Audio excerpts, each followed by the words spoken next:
os últimos serão os primeiros e os primeiros serão os últimos. Essa é a lógica de Deus. Essa é a lógica cristã, que nem sempre vai de acordo com a nossa lógica, com a lógica humana. Os últimos serão os primeiros.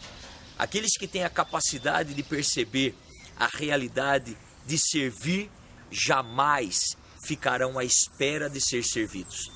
Aqueles que têm a capacidade de buscar amar por primeiro, jamais cruzarão os braços e ficarão esperando que alguém os ame. Aqueles que têm a capacidade de ir atrás do perdão, jamais vão ficar reclamando ou esperando que os outros os perdoem. Ser último, talvez no olhar da humanidade, é alcançar o primeiro lugar ao olhar de Deus. E certamente o olhar de Deus é muito mais importante do que o olhar dos homens. Porque o olhar da humanidade tem a tendência de parar no externo e simplesmente na aparência. O olhar de Deus busca a alma de cada um, conhece o coração. O ser humano pode esconder tudo de todos, mas do olhar de Deus, jamais. E não porque Deus é alguém que vai julgar, mas é porque Deus, olhando o coração, olhando a alma, conhecendo o interior, Ele ama de uma maneira diferenciada, porque ama na liberdade do próprio Deus. Por isso os últimos serão os primeiros ao olhar de Deus.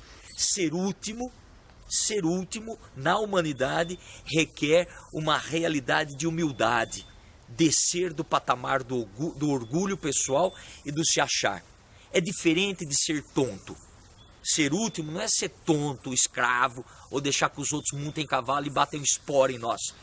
Não é ser canga, deixar por canga nas nossas costas. Não, não. O ser último é ter um olhar diferenciado de buscar fazer sem esperar que os outros nos façam. Fazer na liberdade. E aqueles que querem ser os primeiros, cuidado para não ser último. Porque querer ser o primeiro da fila, querer ser o primeiro nos bancos, os primeiros a serem vistos, se enchem de uma soberba, de uma vaidade, de um orgulho que não tem espaço para mais ninguém.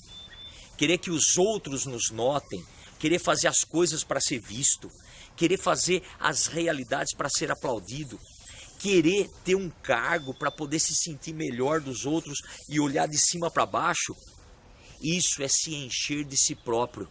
E quem enche de si próprio, a si mesmo, cedo ou tarde apodrece, porque não vai ter mais nada, porque a pessoa se torna o próprio Deus, e Deus perde o espaço. Evidentemente que esses primeiros aos olhos da humanidade se tornarão os últimos aos olhos de Deus, simplesmente por um motivo, porque o olhar de quem se coloca em primeiro lugar e se acha o sabichão e o cara que se sente o top, não consegue ver Deus, porque só vê aquilo que ele quer, só vê aquilo que lhe interessa, só vê aquilo que faz bem para sua própria pança, só vê aquilo que de fato ele pode levar vantagem. Então não consegue ver Deus e não sentirá jamais o olhar de Deus. Não é Deus que abandona ou olha diferentemente, é o homem que esquece de Deus e se coloca no lugar de Deus. Então que a palavra de hoje nos dê essa sabedoria de buscar os últimos lugares, de buscar as últimas realidades, no sentido de servir antes de ser servido, de amar antes de ser amado, de perdoar antes de ser perdoado, de acolher antes de ser acolhido, e fazendo para o outro aquilo que nós gostaríamos que ele fizesse para nós. Que Deus te abençoe e te guarde, Ele que é Pai, Filho e Espírito Santo. Amém.